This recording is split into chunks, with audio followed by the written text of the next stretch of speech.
Chantel Arts just released a new book and challenged me to create as much art as I can in 1 hour. But I'm breaking the rules. I'm not great under pressure, so instead of finishing pieces, I'm filling as many pages as I can with unfinished doodles and ideas. Then I'm turning one into something bigger. And go.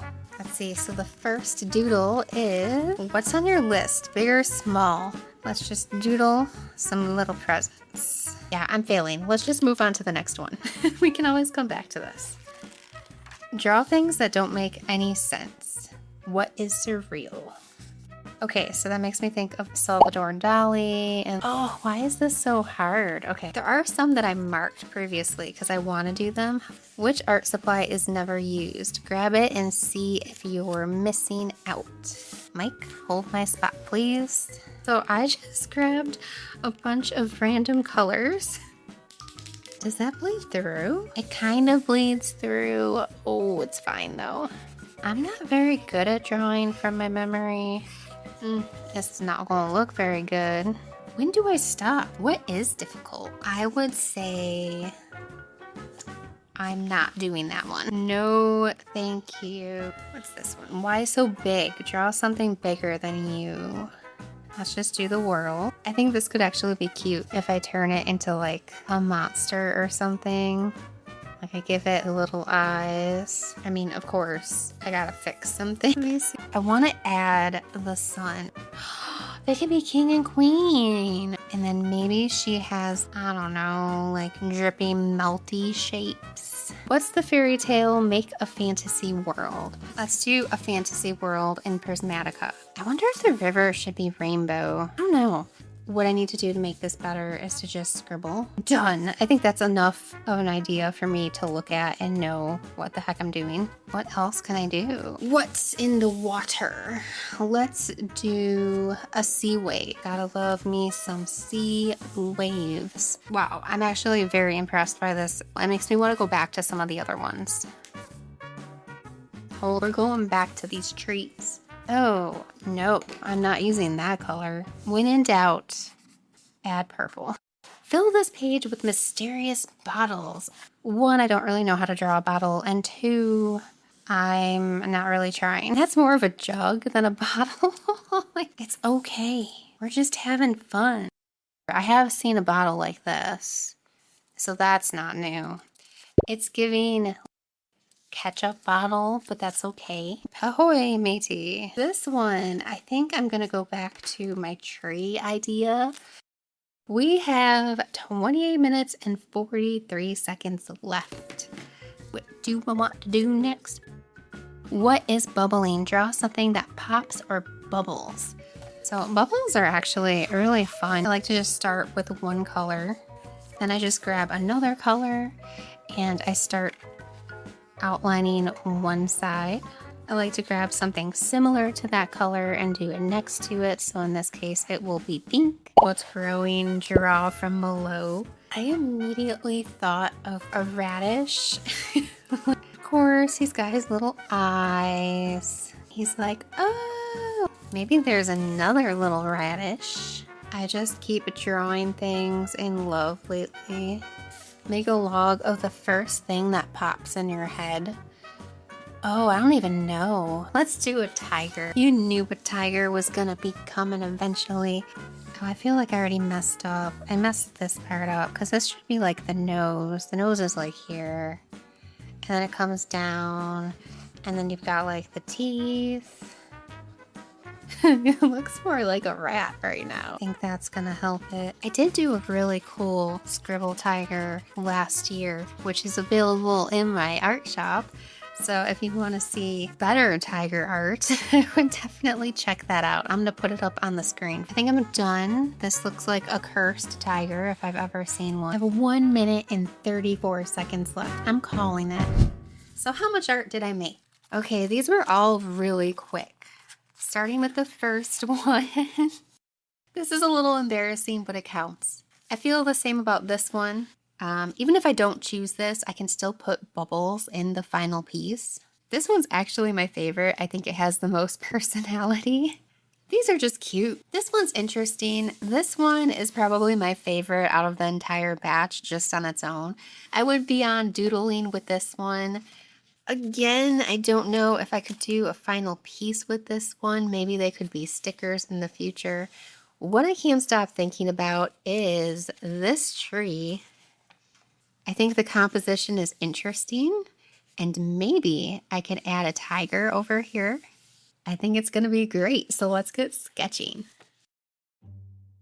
I'm glad that this is the art prompt that I decided to expand upon because I get to talk about the world of Prismatica. Prismatica is my world within the monster universe, and it's where all of the fun and quirky monsters that I create live. It's divided up into a bunch of different realms and kingdoms like Art Supply Land, the Forgotten Hovel, and the Bamboozle Woods. The location that I'm sketching right now takes place in the Bamboozle Woods. This is where you'll find a magical talking tree, and I've been wanting to draw a tree spirit or some type of talking tree for a while now, and I thought this was the perfect opportunity to do that. I'm keeping the same composition as my rough sketch. I'm just defining all of the shapes a little bit more so you can tell that this is a tree with a face and that this is a tiger. I've been wanting to create something as detailed as this, some type of a scene instead of just one subject.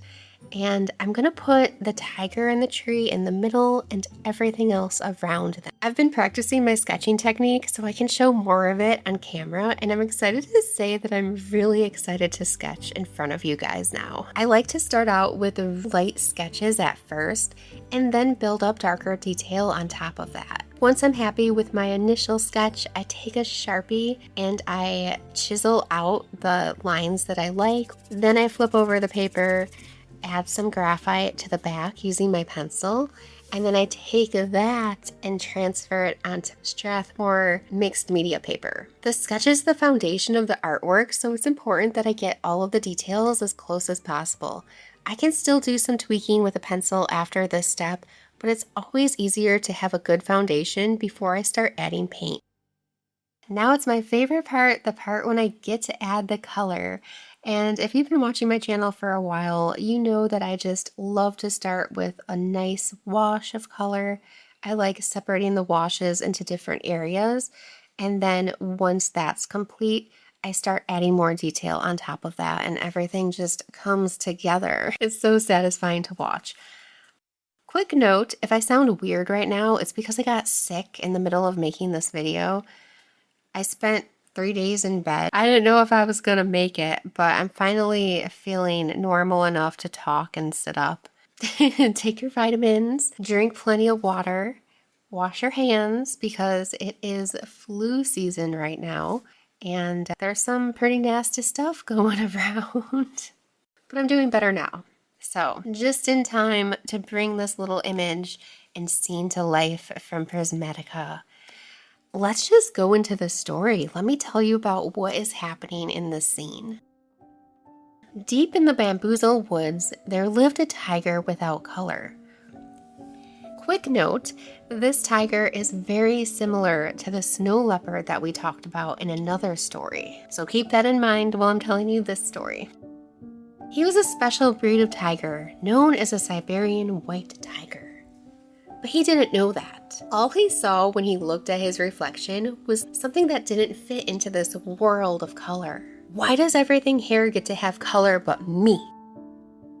The tiger said to himself as he sat up and shook off the dust and dirt that had settled into his fur from the night before. He began his daily stroll through the Bamboozle Woods, his head hanging low, unable to appreciate the beauty around him.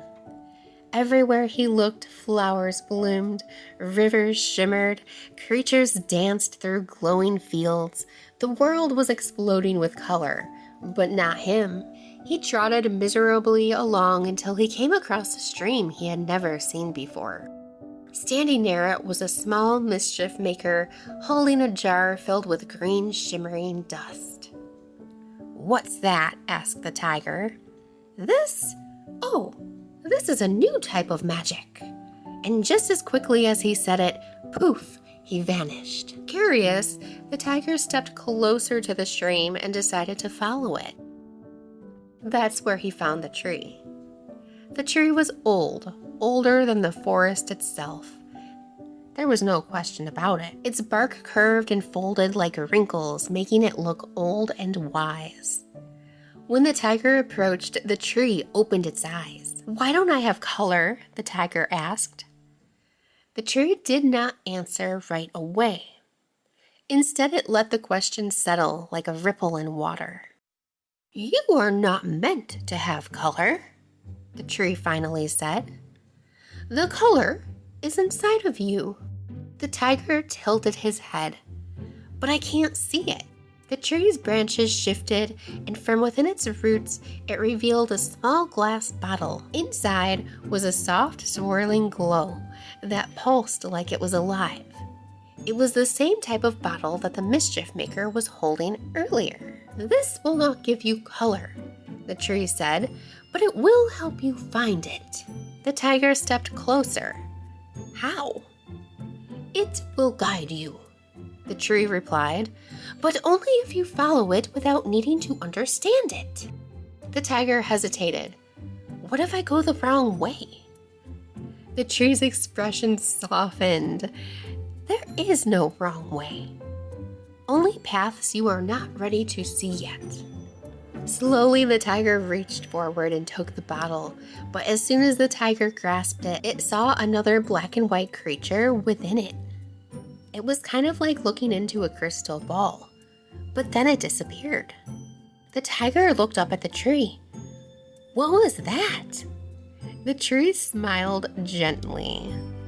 "There is another like you, but not the same. You will find her, and when you do, you will begin to understand how to see your color." It's so good. So eventually, the snow leopard and the tiger are going to meet. But until then, I just want to say thank you to Chantel Arts for sending me this awesome art prompt book and challenging me to make as much art as I could, because it led to this wonderful story that I can't wait to finish and to share with you. As I'm finishing up these last little details, hope this video inspired you to start even if you don't feel ready, because all of this, like all of it, came from scribbles. Just tiny scribbles I made in less than 5 minutes. And from that, I was able to create something I genuinely love. Now that it's done, I'm going to trim the edges so the paint runs all the way to the sides. Here is the inspiration, the sketch, and the final artwork. I'm gonna go make myself some tea because I feel like my voice is running away right now. But I will see you in the next video.